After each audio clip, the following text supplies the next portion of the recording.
Good morning, everybody. We got a quick announcement before we get going. Hang on. Hey, everybody, Pete's going to be okay. I'm going to take care of him the rest of the day. He's at the hospital. He's stabilized. Everything's in good shape. So I'll take care of him later on and take him home if I need to. He lives out in AJ, which is out near where I live. So good news after an exciting morning. All right. Speaking of getting started and exciting morning.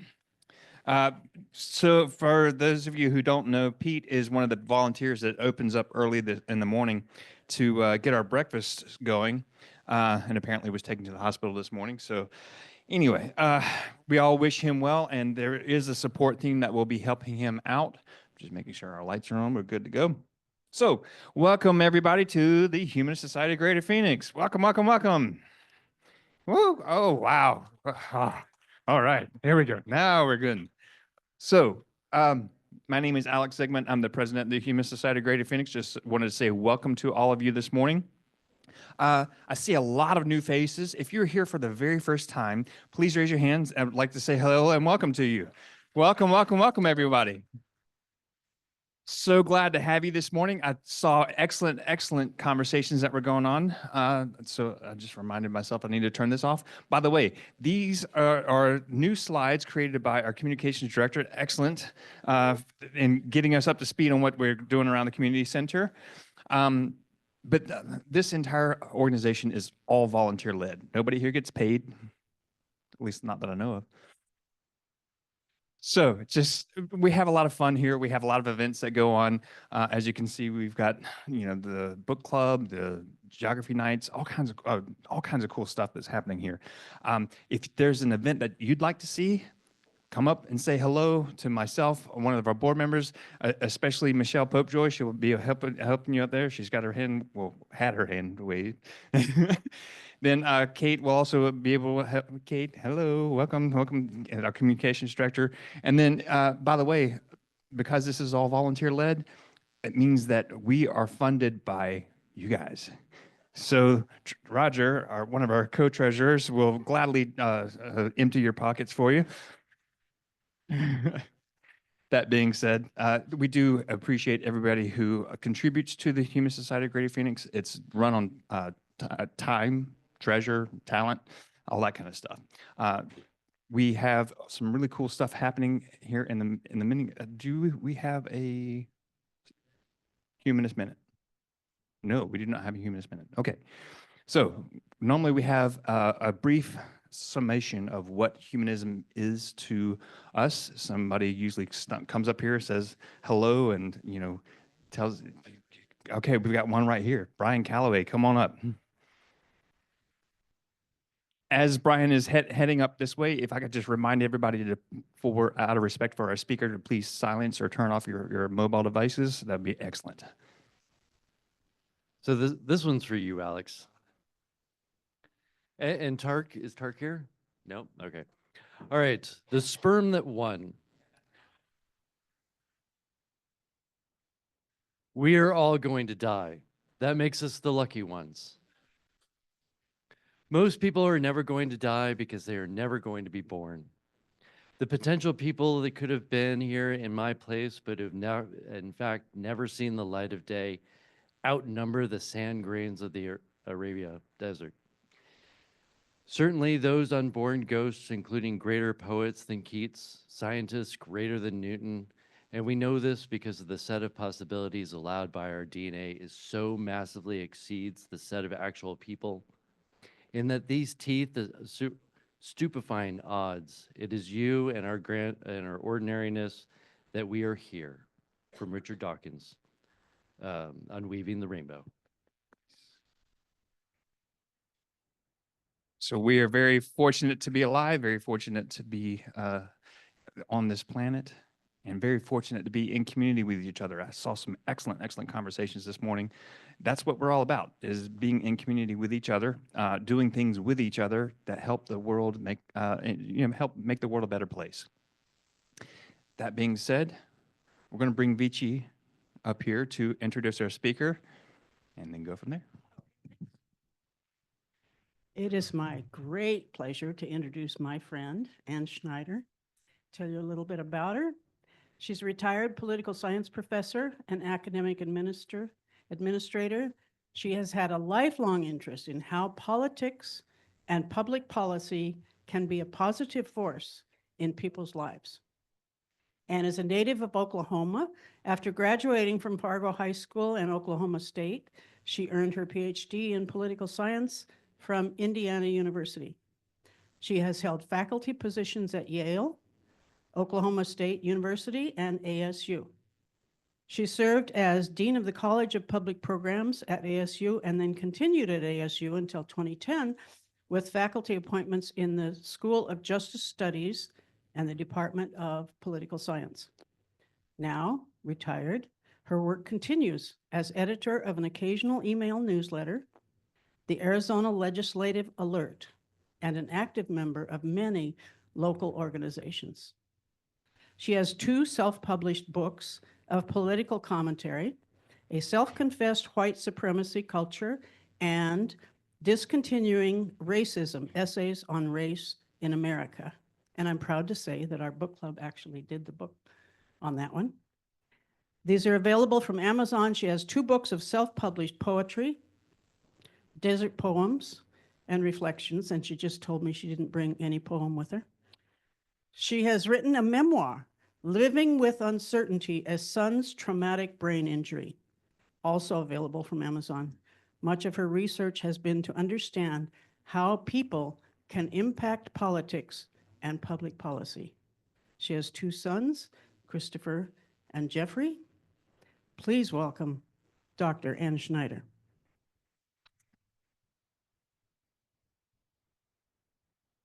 Oh, and I'm going to be handing out her handouts. She's not using slides. We've got handouts. And I'll use this mic or that mic. I'm going to use that one. All right. Are you going to tell them to ask questions as you go? Because if you are, then I'm going to keep these. Keep that. Okay. Okay. Well, hi there.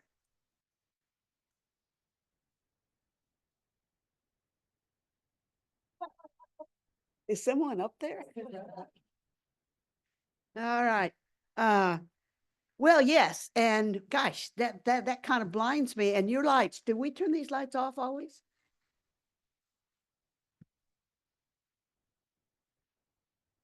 Okay, good. Let's turn the lights back on. There we go. All right. Well, it's great to be here. When Vishy invited me to do this, we had no idea. We had no idea what would happen this week. Did some of you figure on this? I don't think so. You know, I retired. Yeah, I retired from ASU some time ago, and many of you, I think, are retired. But let me tell you what I think the 2 best things about being retired. The first one is I wake up in the morning, radio comes on, NPR comes on, and I don't have to get up. And the other one is that I thought after I retired, I would never again have to stand up in front of a bunch of people and give a talk. But I am really happy to be here. How are you feeling? Scared? Whiplashed? Did you just feel like you just fell into the Grand Canyon or something? Fell into an abyss?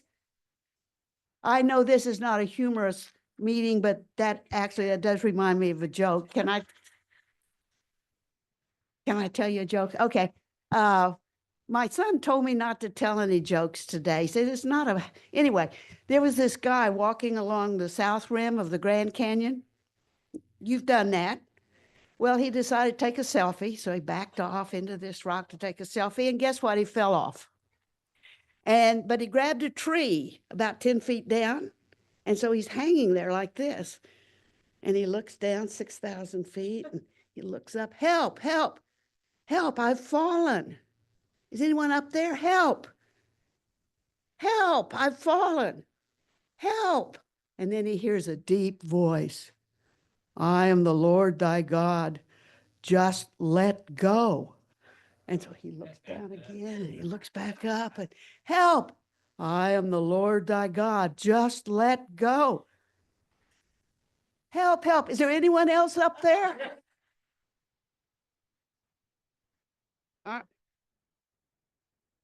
I don't know what the answer to that question was, but anyway, I am really happy to be here. I am feeling kind of overwhelmed, but the fact is, folks, we've got to be here. We've got to be here. We've got to do our part. And I have that summed up really in one word: resist. We've got to resist.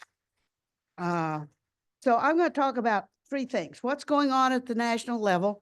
And I brought my phone. I may have to Google to see whether the funding has been frozen or whether that's a injunction been halted or whether things have been postponed till Monday.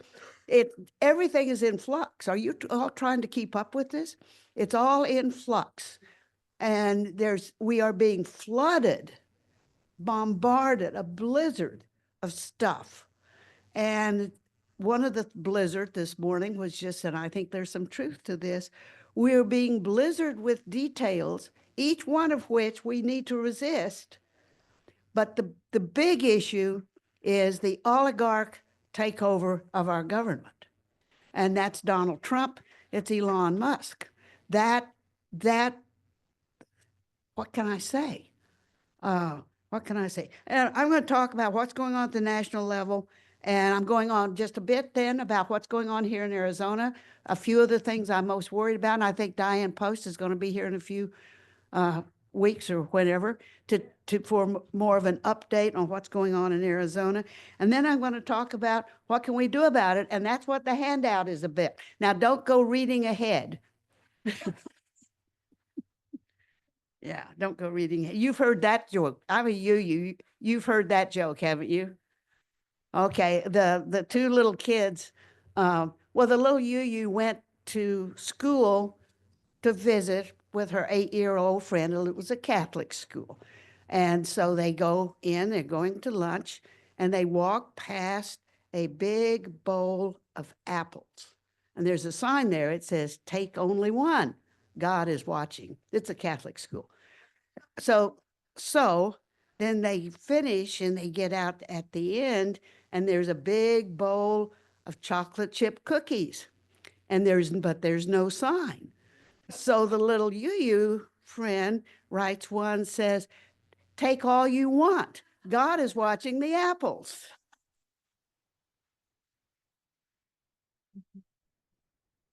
All right, enough of that. I think we entitled this, where'd Fishy, where'd you go? I think we entitled this "Finding Hope in the Time of Trump." And you might say I'm an incurable optimist, but I'll admit this is harder than I had expected. Harder than I had expected. And the fact is, we have got to resist. The next 4 years, folks, the next 2, maybe a little change there, but the next 4 years are going to be resisting this sharp turn to the right. It's a turn toward authoritarianism, toward ideology rather than rationality. It's toward meanness rather than compassion, toward loyalty rather than merit, toward stories with no basis in fact.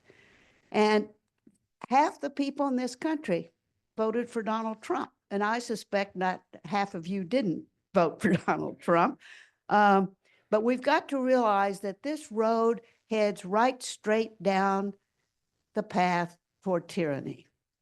And we've got to resist. But let's not demonize anyone, okay? Let's don't demonize Trump. Not all Trump voters are stupid. They're not.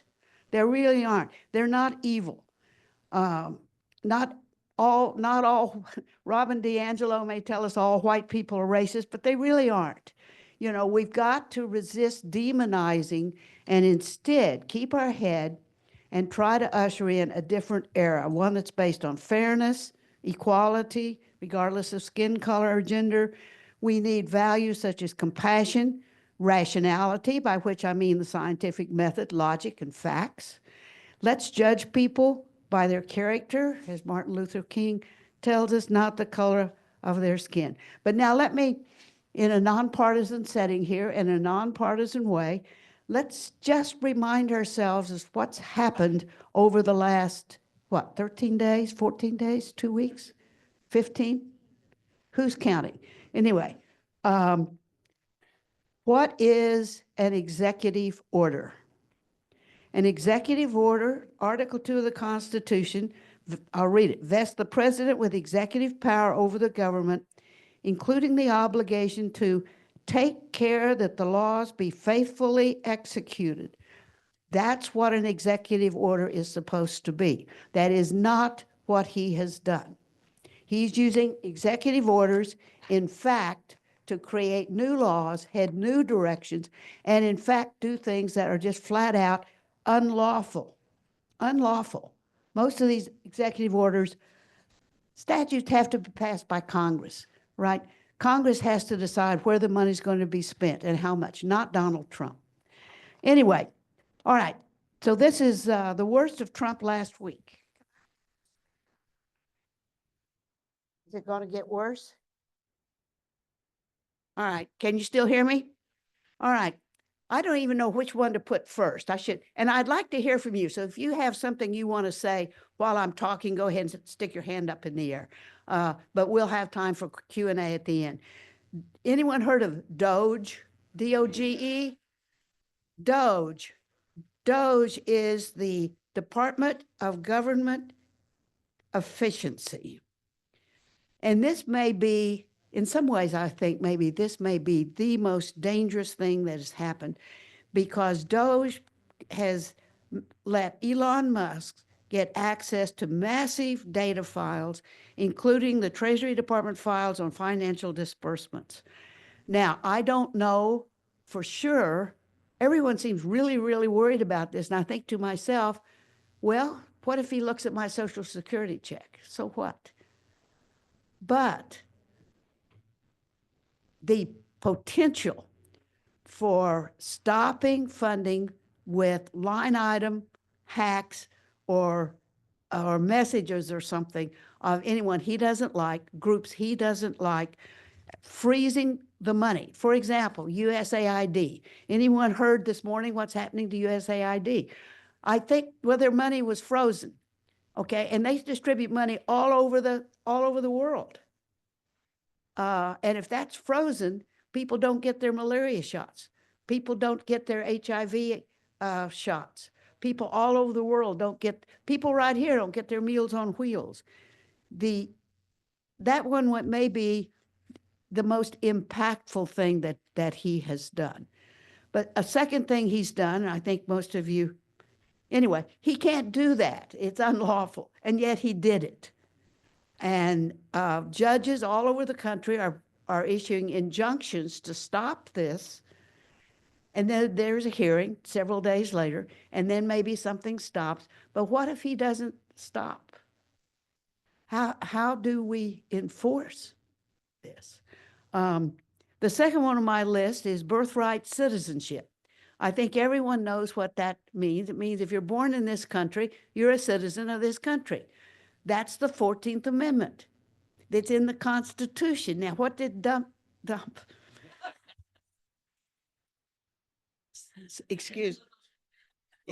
excuse me, Trump.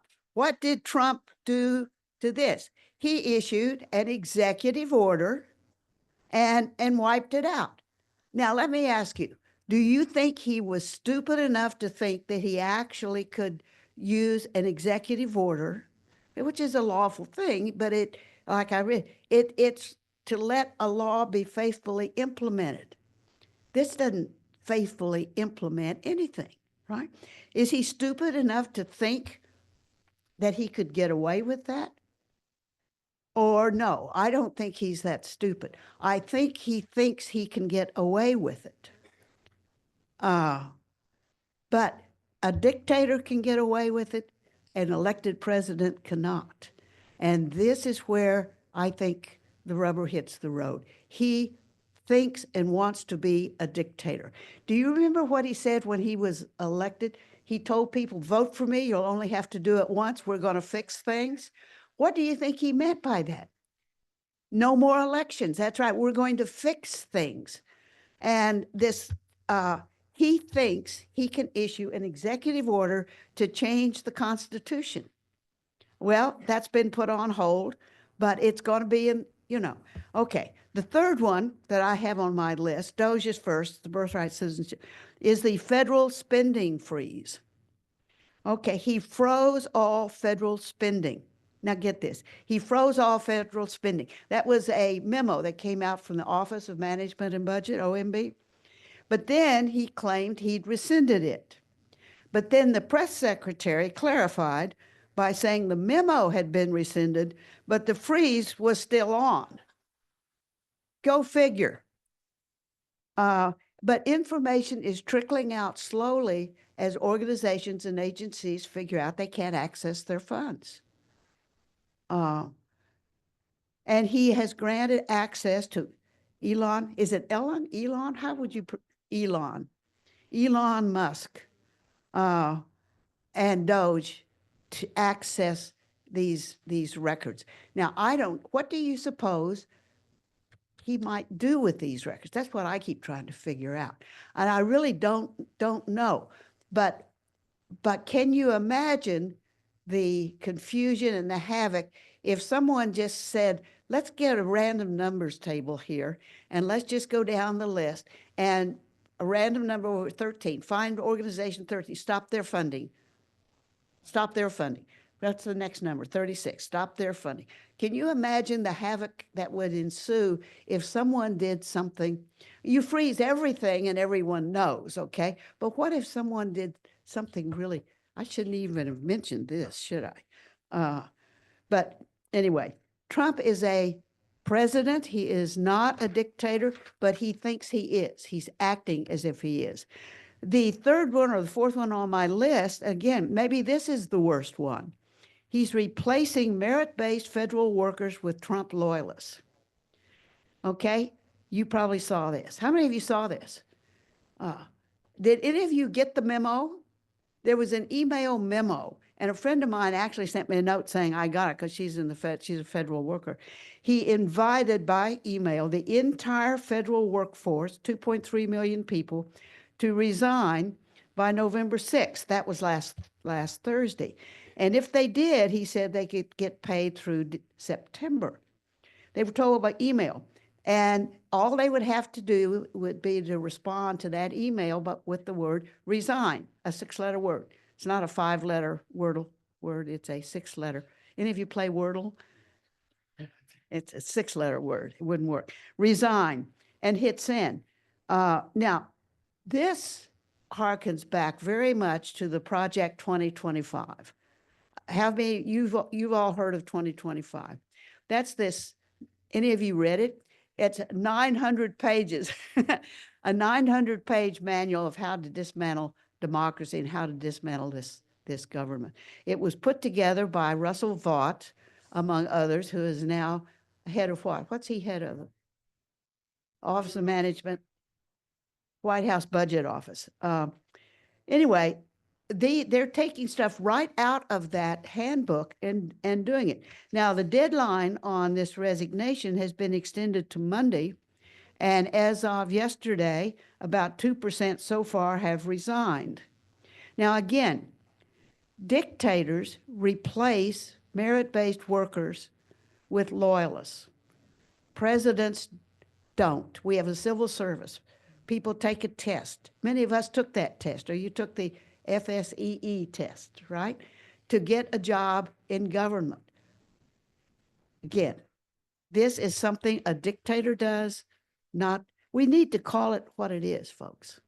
We need to call it what it is. All right, the next one, he's going to end diversity, equity, inclusion initiatives. He issued an executive order to eliminate DEI throughout the federal workforce and to deny federal funding to any agency, nonprofit, or private business that embraced it. And I read that private businesses all over the country are taking down from their website any mention of DEI. And some of the funding freeze that continues, although it's supposed to have ended, may be related to DEI as opposed to his executive order to end the pause of federal funding. What, you remember the plane crash a week and a half ago? The one, 68 people died in it, and Trump blamed it on DEI hiring. And someone, a reporter asked him, you know, how did he know? He says, I have common sense. And another one, nominees for high-level positions. You know, he's naming people who are loyalists, not based on qualifications, based on being loyal to him, ideologues that are loyal to him. These are the kinds of things that a dictator does. And, you know, I'm a political scientist. I'm no specialist. I'm no historian. And some of you probably are. But this is the way that tyranny starts. This is the way that democracy is lost. It's these little pieces of things, one at a time, and that's what we're looking at. You look at nominated Robert Kennedy for Health and Human Services. You know, and this is just a shame. It's such a shame to the Kennedy name and things.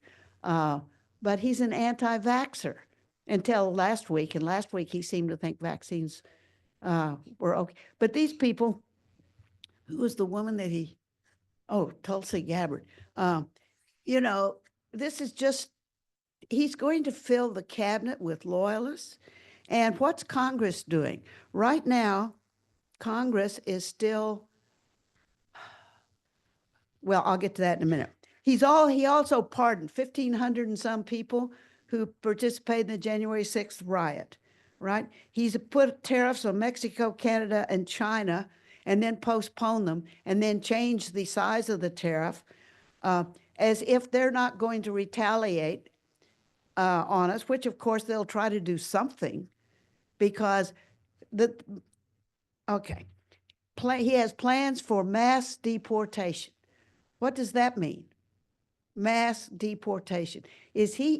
And the previous notion that ICE did not go into schools or churches or a place like this, you know, and try to arrest people, that's off the books now. And what are teachers going to do? I'm sure some of you are teachers. What are teachers going to do if ICE comes to you and says, name the kids here who probably are not documented? Remember the buttons we had several years ago that said, I could be illegal? Did any of you have one of those? I still have mine.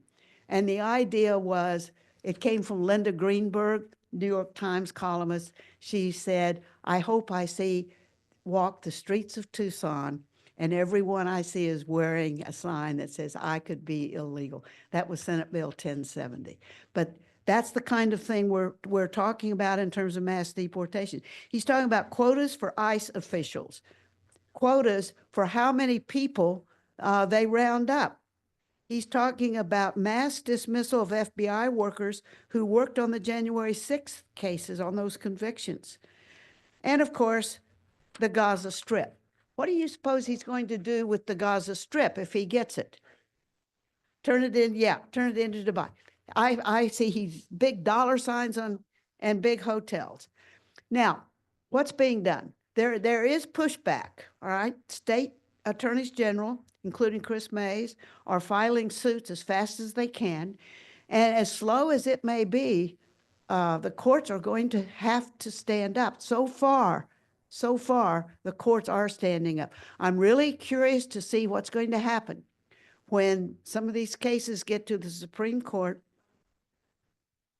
Well, I don't think Thomas and Alito, I don't trust them. On the other hand, Amy Coney Barrett, maybe, and even Kavanaugh, maybe, and Roberts, maybe. I can't help but think that those three people are good people. They're arch conservatives. I know they've done all kinds of things that I don't like, and yet, in my heart of hearts, I'm thinking, and maybe I'm hoping that they will support this country. And things are in a state of flux. nationally. Things are changing all the time. Is this serious? Yes, this is really serious. This is authoritarian, dictatorial, illogic, erratic, irrational, shows lack of respect for institutions. I'm reading this to you. Meanness and cruelty. Okay, let me shift gears, and we'll come back to this in question Q&A and stuff. But in Arizona, what's going on here in Arizona? And there are two big things that actually happened last year that I am extremely concerned about. One of them is our 2.5% flat tax. 2.5% flat tax. The second is empowerment scholarship accounts. The ESAs are now universal. Anyone can get an ESA for their kid or all of their kids. A friend of mine told me the other day, she has a neighbor who has 6 children. All of them are already in public schools, but now she can go get the 7,000 or 8,000, depends on, for each one of those kids and homeschool them. Oh God, yeah. I mean, here's someone who can collect almost $50,000 a year to do nothing. There's almost no accountability on these ESAs. But there's some other bills too. Okay. What's this one? Oh, guns. Anyone concerned about gun laws? All right, this is a House Concurrent Resolution 2037. You don't need to write that down. But that would, if they pass it, and they will, because Republicans control House and Senate, and this is a concurrent resolution, so Hobbs can't veto it. It goes to the voters next November, and if it passes, it will radically change our gun laws. It would repeal the bans that we currently have on everything defined as a prohibited weapon, including automatic weapons, bombs, grenades, Molotov cocktails, improvised explosive devices. It would transfer enforcement of this entirely to the federal government and federal agents who probably won't enforce it at all, leaving us with an even more do whatever you want in terms of guns. And since it's a House concurrent resolution, Hobbs can't veto it. It will be on the ballot and it probably will. It'll be on the ballot in November. And in November, we may have a ballot longer and longer and longer. Okay, an abortion update. We voters managed to get access to abortion into our Constitution, but there are a bunch of laws already on the books that Democrats are trying to get repealed. Laws that restrict telling people about abortions, laws that restrict people being able to access abortions, and these are still going through our legislature, and they will continue to hamper abortion access until they're repealed. Senate Bill 1256 passed a committee. This bill prohibits diversity, equity, and inclusion. It prohibits using DEI for hiring, for training, or for promoting an employee. And there was a bill last year that didn't make it out, but this DEI in that bill was defined as including anything that referenced race or gender or ethnicity in even the data. And I'm looking at, since, statistics is something I really, really like, and the demographics. And one of the things under that bill, now maybe not this one, we'll wait and see, you would not be allowed to put out a table showing demographic differences, say in income or education level or anything else. In other words, you could not even inform people of differences in race and gender inequalities. That was how severe. So they're trying to prohibit DEI. 1164, what's that?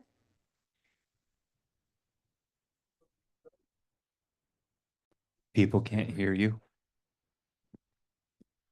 They cannot pass a law that says you cannot point that out. They may be able to control funding, but there is still the First Amendment. Uh, It would prohibit, I'm reading what it said, for public agency hiring, training, or promoting an employee. But you're right. I don't know that this would withstand a constitutional challenge. Probably wouldn't. But that doesn't keep someone from passing it as a law. 1164. Guess what this one is?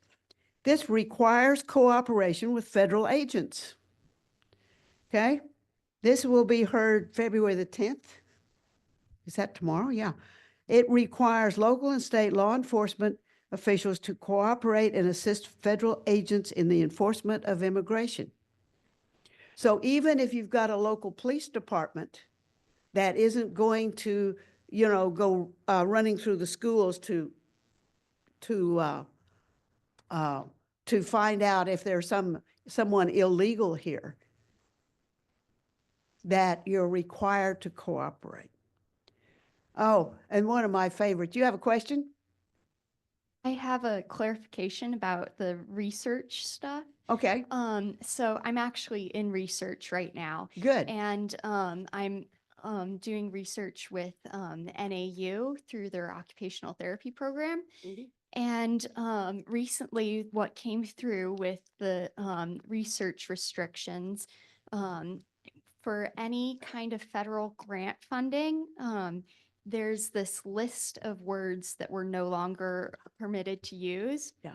So if we include any of these words in our grant proposals, we will automatically be denied. And the majority of research funding comes from the federal government. So some of the words that are prohibited are woman, female, disability, advocacy, LGBTQ plus, diversity. Gosh, I can't even remember the rest. I know. Yeah. Uh-huh. This is Those are simply, just the ones that stick out. yeah, And so, this is, again, they're picking away at these things, one little pebble at a time. But right. I mean, those are words that if you're using those words, you're apt to get, I don't know what's ICE going to do to you? I don't know. Well, here's another one. We'll get to Q&A here in just a minute. This one's probably my favorite. This prohibits standing in the median.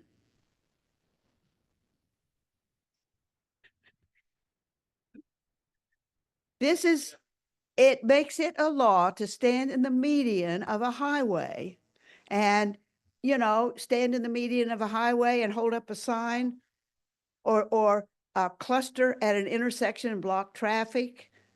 In other words, protests that actually might be effective, like stopping traffic out on I-10. No, that is a proposal. It came up last year and did not pass. It's back again this year. But it prohibits a pedestrian from congregating or engaging in solicitation if they are on a painted or raised traffic median or island, or a ramp, or a controlled access highway, or an unsafe location. Okay, a few other things going on here. That a sex change. Now, you can change your birth certificate from saying male to female or female to male right now by going through a process and doing that. But this bill would still let you do that, but it won't let you do it if you change your sex as a result of surgery. So if you change your sex some other way, it would be okay, but not if it's the result of surgery. Now, another one, Bitcoin. Trump is a big fan of Bitcoin. And there's actually bills in the legislature that have passed out of committee that Bitcoin would become legal tender in Arizona. Have any of you heard about oceanfront property in Arizona? Do any of you remember that old country and western song, selling you some oceanfront property in Arizona? All right, I'll sell you some Bitcoins. There's also a bill that would define male and female entirely on the biological determination at birth. There's one on pronoun use. Oh, there's all kinds of bills about pronouns. This prohibits, any of you school employees in here or teachers, any school employees? All right, well, take note. You, in school employees or independent contractors, you can't use a pronoun for someone other than the one assigned at birth unless you have written permission from the person's parents. And of course, bathroom, the bathroom bill. You familiar with the bathroom bill? Okay. This provides for schools to provide reasonable accommodation for people of different sexes and abilities, like bathrooms and lockers, and that's fine. But you can't provide accommodation if it's because someone is transgender. Now, if there's some other reason that they can't use the men or the women's bathroom, that's okay. But if they're transgender, you can't. Let's just forget that. Okay. Anyway, and there's a lot of voting and election bills, early ballot bills, and other ways that will make voting and elections more complicated, particularly some of these that early ballots, you can't turn them in on election day. You have to turn them in the weekend before. And how many of you have voted an early ballot or mailed your ballot in? That's what I thought. Some of these are pretty complicated and convoluted. I've had a hard time figuring some of them out, and they haven't passed yet, but they are in the hopper. Some of them are passing committees, and that is what I have to say. So it's your turn now. Comments or questions? Okay, we're taking the microphone around the room. Okay. Just wave your hand and I will try to get to it as quick as I can. Okay, where's the hope part? What was that? What was that? I didn't get that. I said, where's the hope part? The hope, let me go back to that. The hope, folks, is in that we resist. We resist, we resist. We resist every one of these pebbles, every one of these that comes along. And you can say, well, that's a big distraction. Yes, but it's what we have to do. What else? What else? Power in numbers, yeah. Yes. Oh, I'm sorry.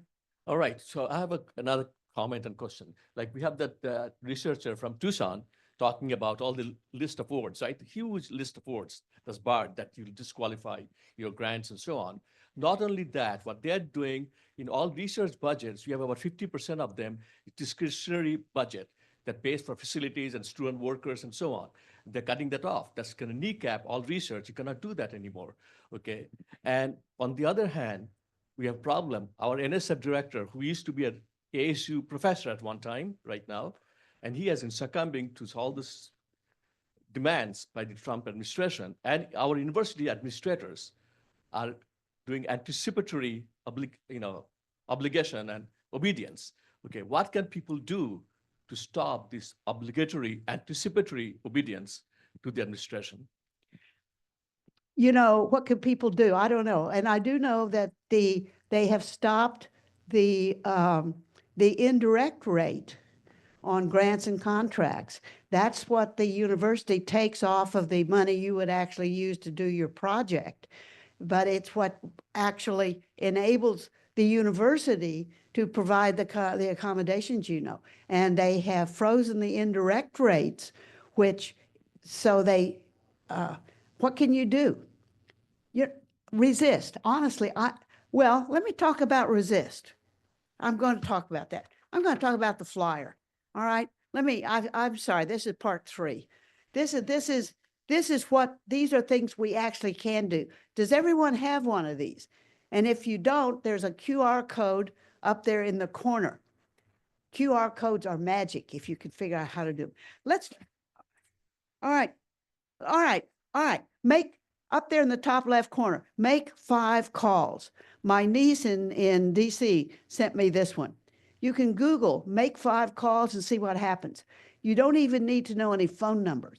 You probably have to put in your address, all right? And it will find 5 calls that will connect you to members of Congress.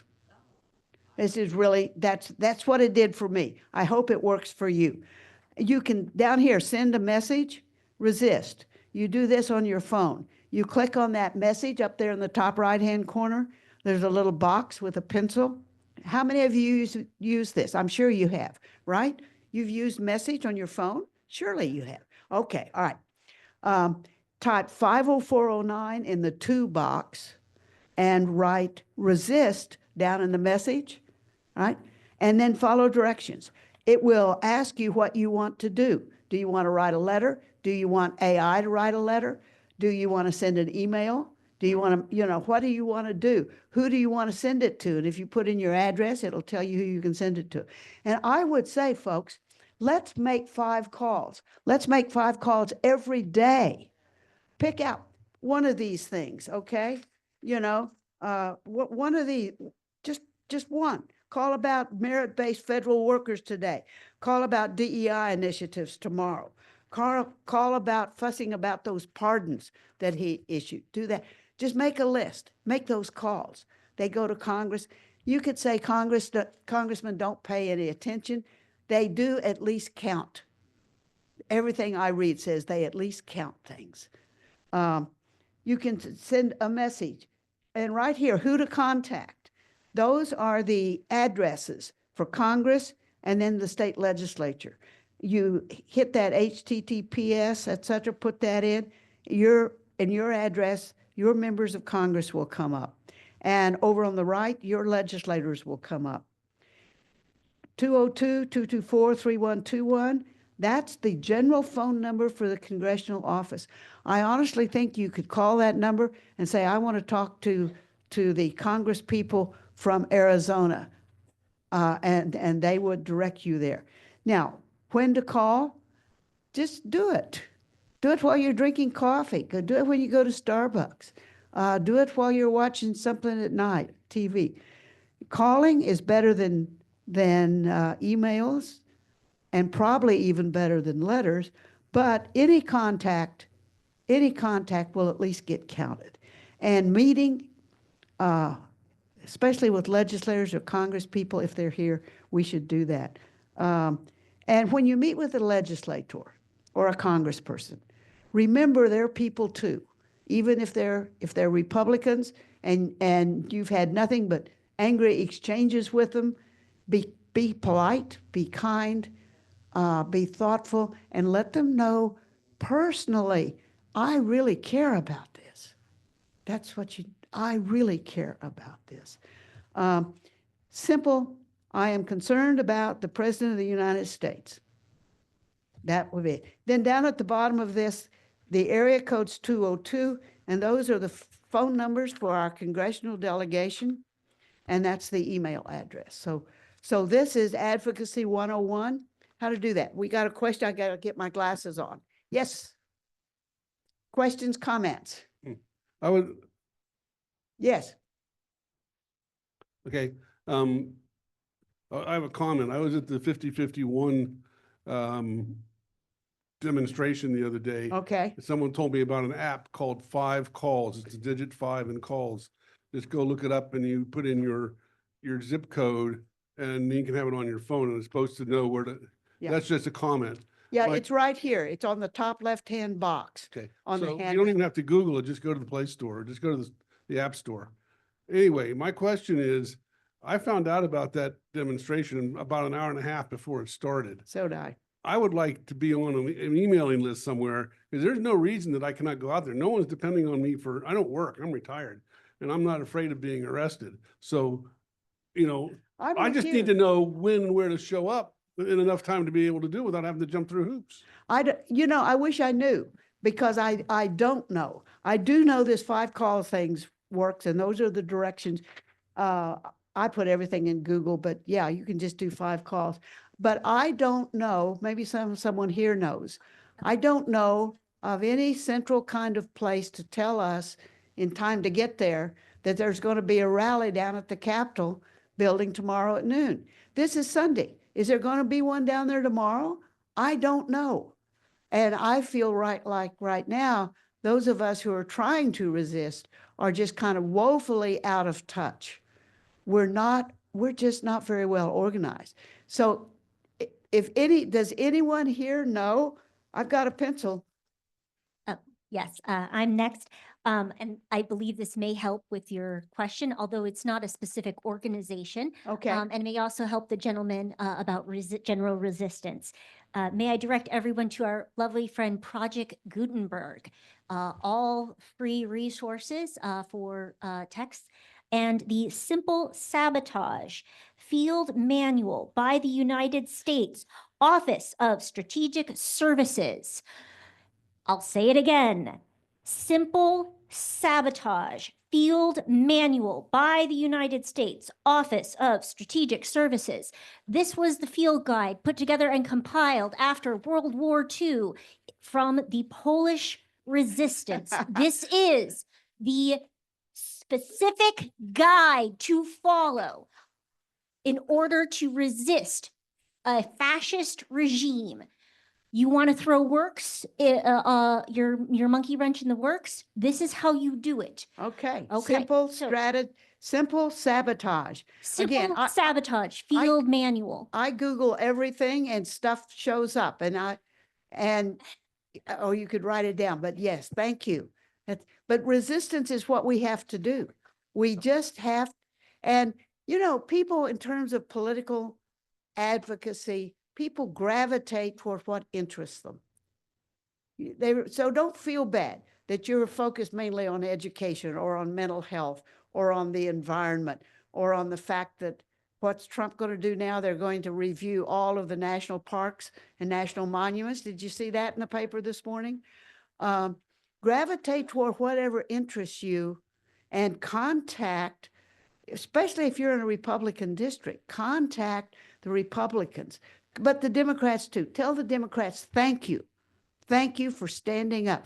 Tell the Republicans, please, please, you have deep conservative values, value the Constitution, value these institutions.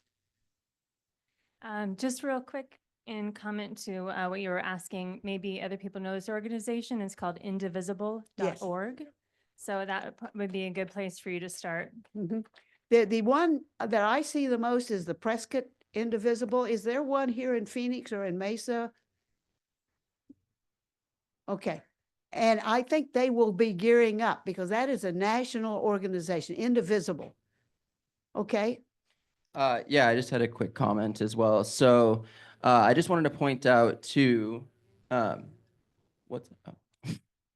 I just wanted to point out that something also that Trump has done over the past 2 weeks, and this is supported by Musk and Bezos, is to basically strip all power from the National Labor Relations Board, which is what handles unions and working people's rights in this country. So, what he did was illegally fire a Democratic appointed board member to ensure that it doesn't have a quorum, basically just like gumming up the works. They can't do anything right now. And it's not even defending itself from a Musk and Bezos-led court challenge to its constitutionality right now. So they can't do anything. So I'm a union organizer. I don't even know if my profession is going to exist a year from now, which is really scary. But I know really well how poorly non-union workers in particular are treated. And these companies are owned by billionaires, right? Who put in next to no work while these workers are making $15 an hour. American democracy should really start with workplace democracy. That's where most people spend like a third of their waking hours. So if anyone wants to talk to me about, getting involved with labor politics in Phoenix, there's going to be a lot of strikes and rallies coming up. So just talk to me after the meeting. Yeah. And we really do need, if someone knows of some centralizing messaging place, let everybody know, because I can't find one. Go ahead, next. I can't see who's back here. Tall guy in the back of the room. Tall guy in the back of the room. All right. Thank you for your talk. It's really been enlightening. Thank you. I'm Aaron Leitz, the vice president here at HSGP. I've been out with a back injury for quite some time, so today's my first day back. So I'm really, really excited to see all of you. I wanted to touch on something that you mentioned, that talked about this, about hope. So I know there's a lot of like this bend toward potential pessimism, but I think that that's not the way we should go, right? We should look at the big pillar things that can give us the light, right? I think the first thing that you're starting to see across the nation is that this administration, if you could even call it that, is awakening a sleeping giant. We're seeing across the country big movements of people waking up and fighting back, not only in the courts, but in the streets, right? We're awakening people to potentially like a big wave next year.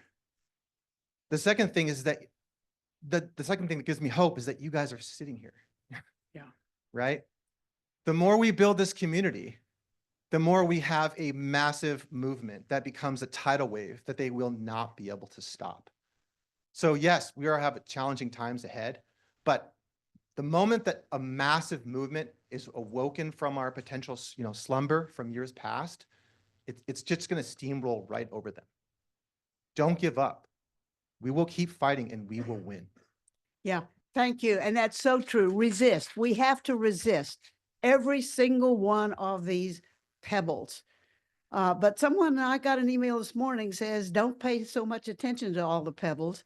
I'm not sure that's true, but the core here is democracy and the oligarchy that Trump and Elon Musk are ushering in.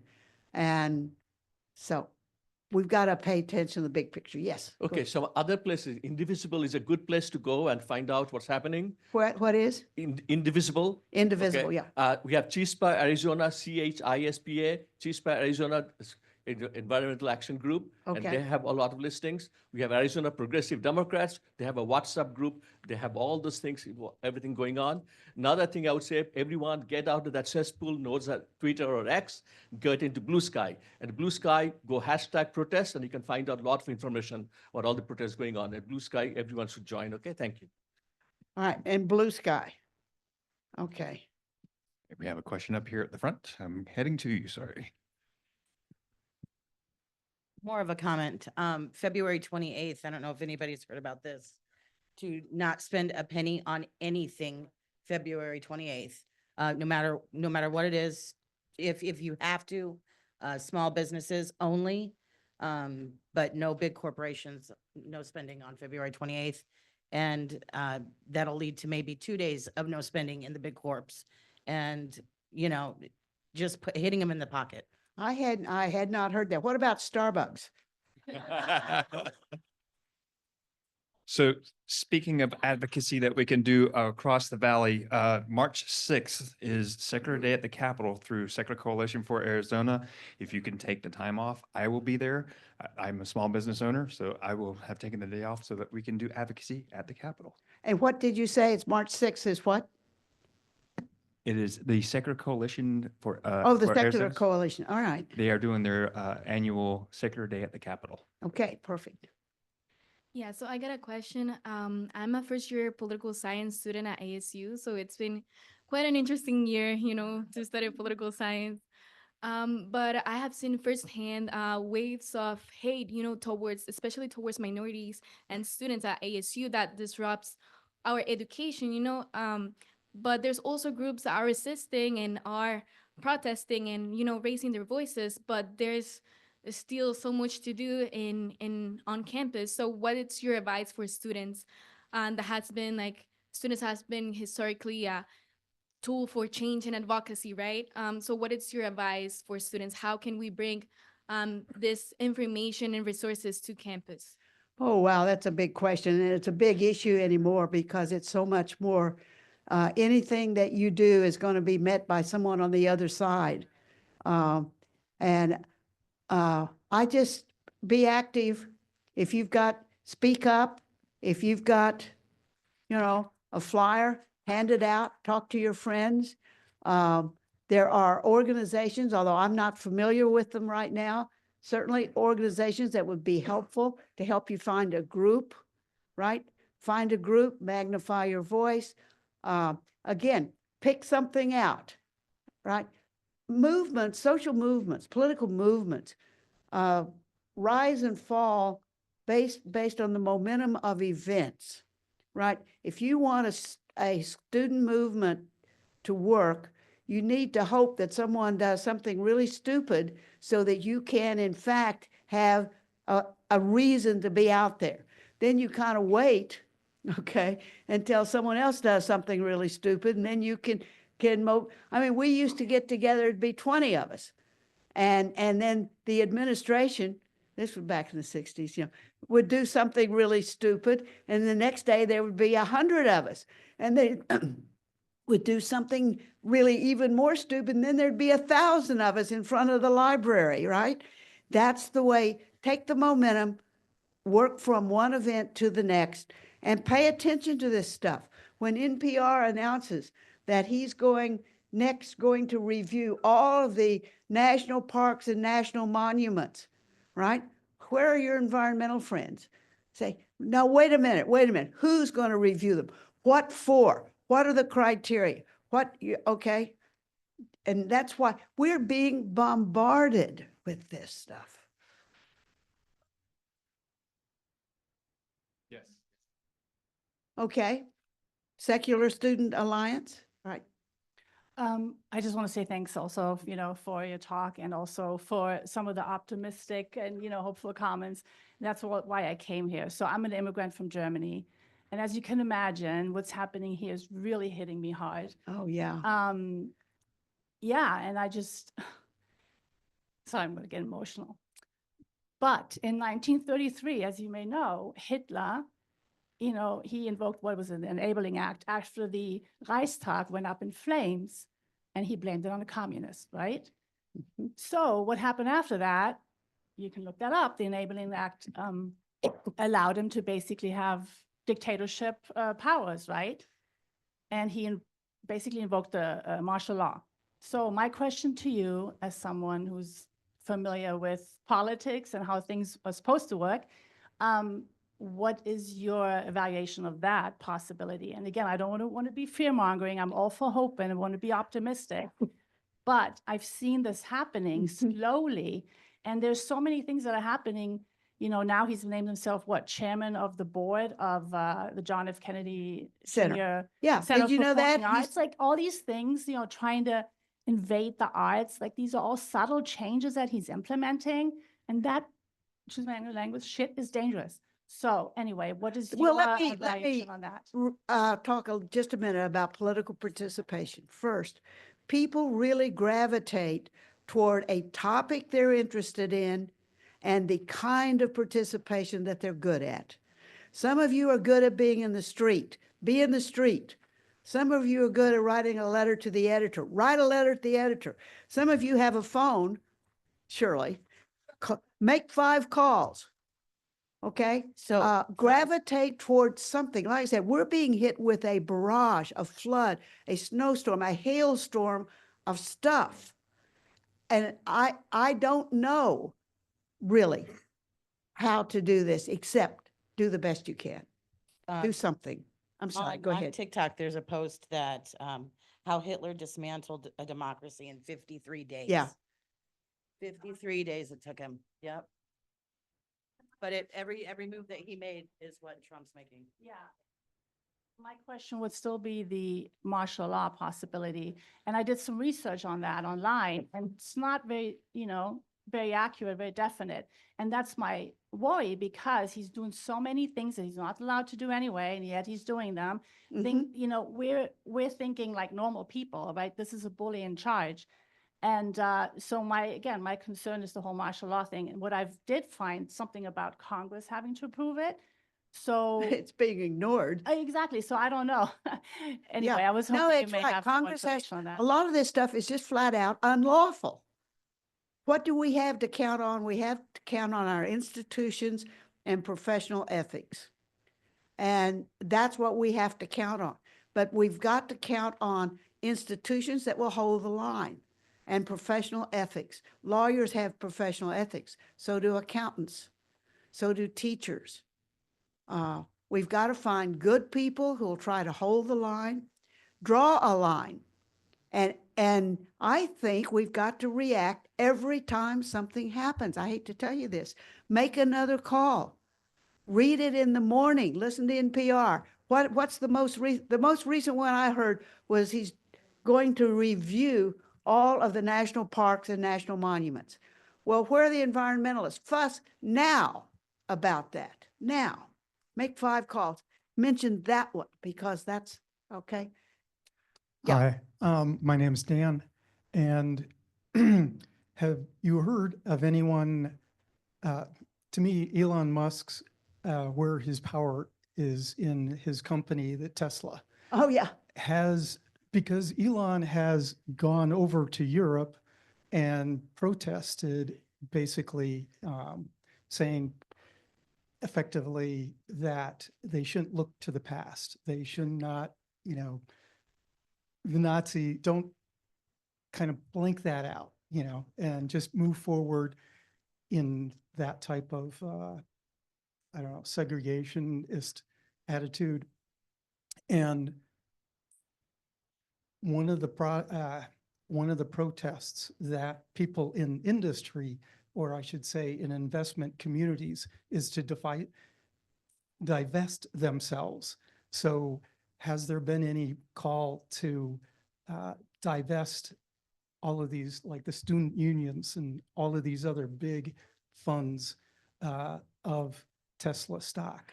I haven't seen any, but surely there are. And if I see a Tesla out there, I might just hit it with my Honda.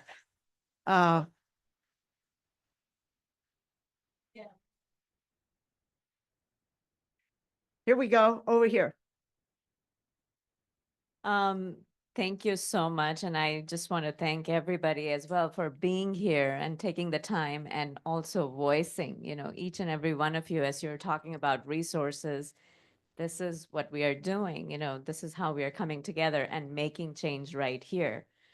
What I also want to point out, thank you so much for saying how critical this time is and how quickly things can, I think it's better to be prepared and be ready for the worst instead of thinking that, the India, when it was fighting for its sovereignty, had a civil disobedience movement. So when we are talking about, federal over 2 million workers being forced or being asked to resign, simply saying no and not being afraid of being arrested. Or, let him call out the military.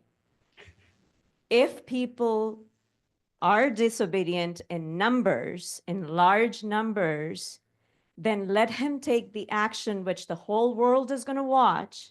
And at the same time, we can then unite with those numbers. Yes, yes. Not to be afraid of that and to invite that.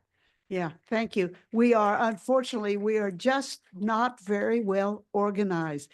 There's no central place to find out. Is there going to be a march on the Capitol tomorrow? Where are the buses going to leave from that are going to deport people? We could gather there. I wish I had organizational information for you, but I don't because it's not out there. Go ahead. Next. I'm going to pass the microphone. Just wanted to make a quick comment, a reminder from our Vice President that we do have a Discord, and many of these conversations do happen online as well. So there are plenty of places up here that we can find all this information, or you can get invitations for that. Also, there is a group of us that are going to be going to lunch afterwards. We do have about, say, 20 minutes left for questions. But if you're interested in having lunch, all the people who are in their signal group, who know exactly where we're going, please raise your hands. Ask us, any of us, about this lunch, and we will be happy to direct you to where we're going right after this. Okay. Go ahead.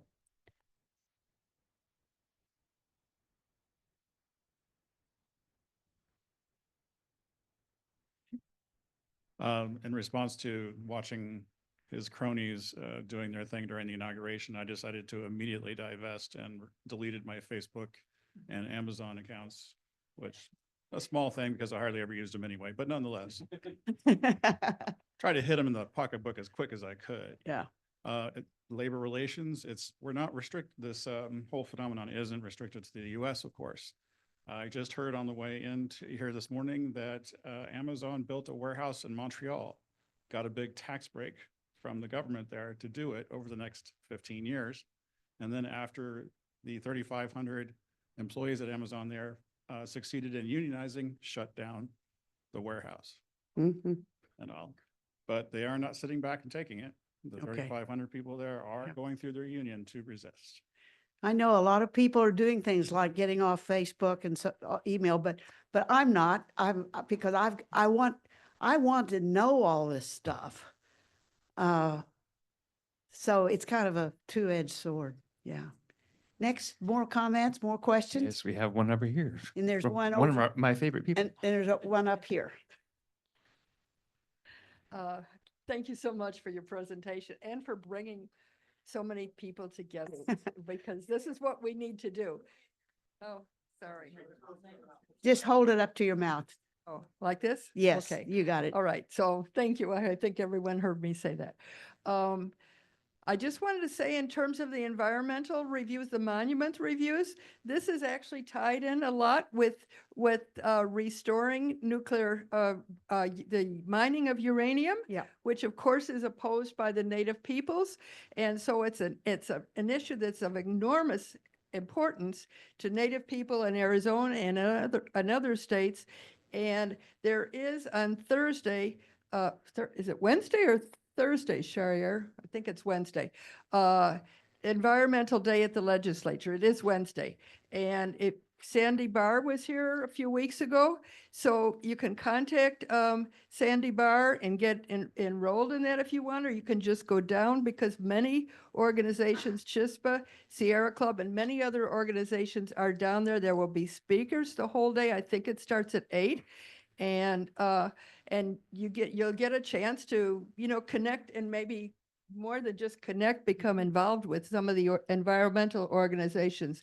Sandy Barr also puts out, as you do, Ann, or you did, I think. I don't know if you're still doing it. Yeah, I'm still doing it. And okay. I get hers all the time too. Oh, okay. Yeah. So Sandy Barr also puts out information on the bills that are coming up that are, and Diane Post does also. Yeah. On bills that we can just help, even just telling people that this is what a bill is. I know in the last year, I used to talk to Republicans and I'd say, do you know a Republican legislator said such and such, or they're sponsoring such and such a bill? And they said to me, no Republican would do that.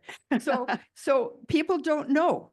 People don't know. And we need to get on those lists and start telling our neighbors and calling our legislators like you're saying. So thank you very much. I have a question for you. How many of you have been down to the Capitol physically?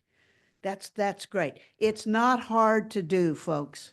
There's parking. You just drive down there, take the light rail. We need to figure out when. Yeah.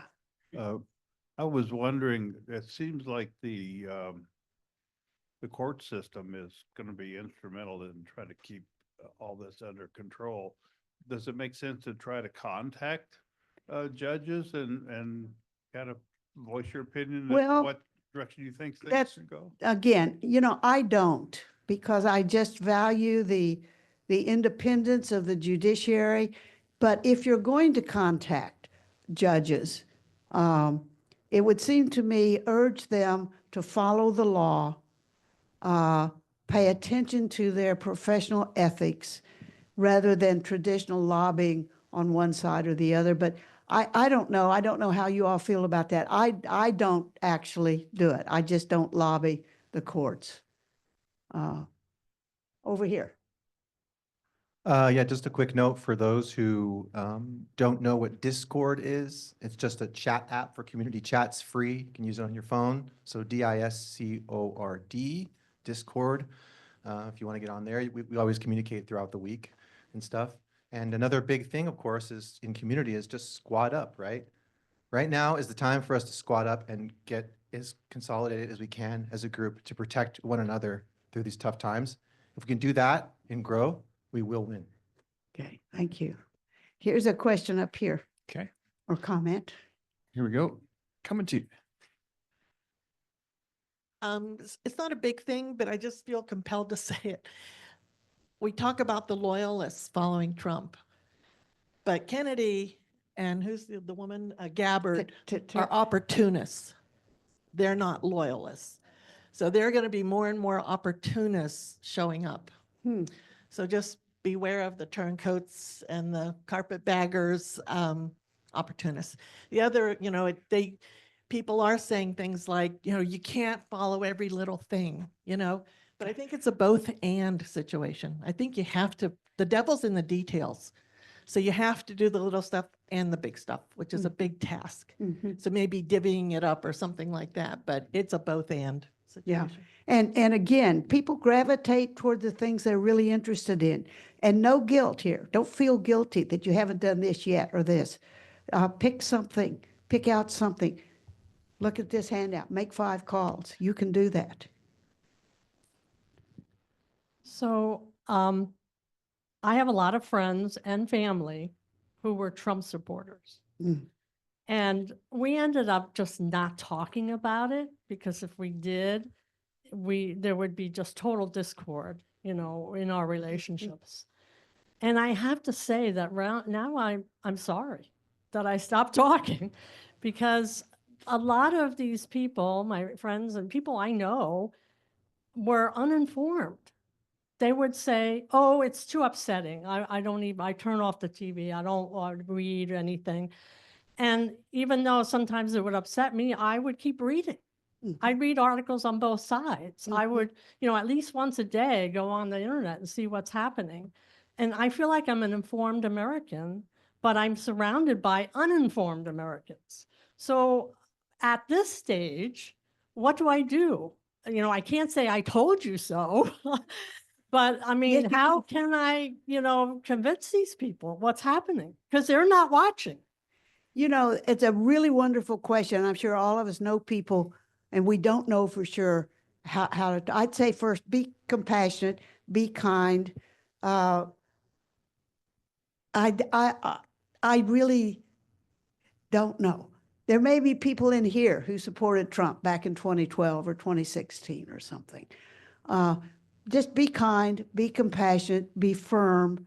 This man is off the rails. He's outside the box. He's outside the guardrails of our democracy. He is so far outside that we are almost in disbelief.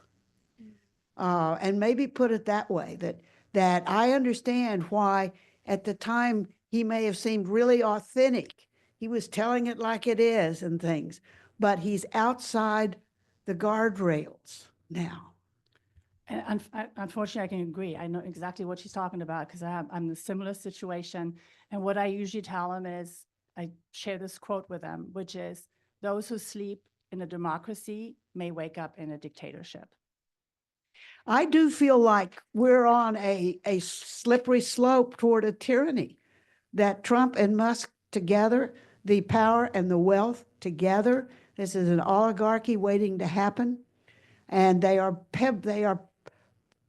bombarding us with this stuff, bombarding us. And I would like to be able to say, well, just forget all of that stuff. Here's the big picture. But I don't know that would work. I feel like we've got to resist over and over again on any one of these things, every one of these things, the ones that are of interest to you. Do it. Resist. Hi, Ann. I'm Roger, and I am on your mailing list that comes out each week. And I really like the request to speak system, having a voice on the bills that are presented in the legislature. Okay. I wanted to mention that this Thursday at 6 p.m. here, Civic Engagement Beyond Voting is coming to do a workshop on local and county government. And they do excellent training. It can help people sign up. Yes, CEBV, Civic Engagement Beyond Voting. They haven't been as active this year on their website and things, but they're really a good group. Anything you see from them is pretty much right on and trustworthy. Before I hand the mic over, I just want to mention one thing as we move along. If any of you are feeling overwhelmed or feeling that you can't focus, there is an excellent former president right here, Richard Dewey.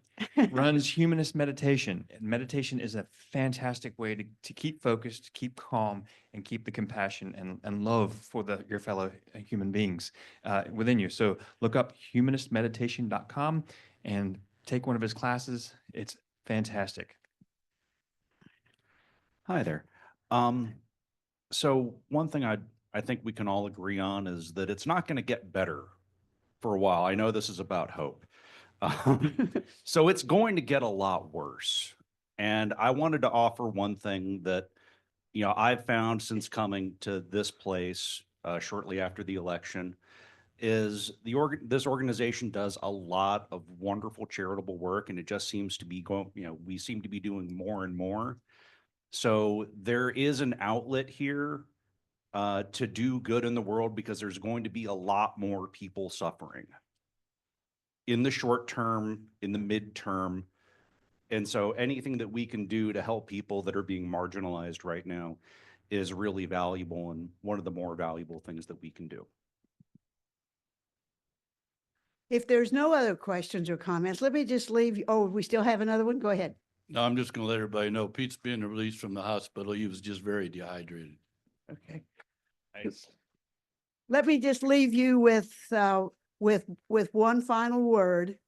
Do you know what it is? Resist. Resist every bombardment that comes our way. Do what you can with what you've got from where you are, whenever you can, in every way you can, and we will prevail. Thank you. Thank you. Give a warm round of applause. Thank you so much. It was fantastic. Thank you. Thank you so much. Okay, I guess Catherine will let us know when we're out as far as the recording is concerned.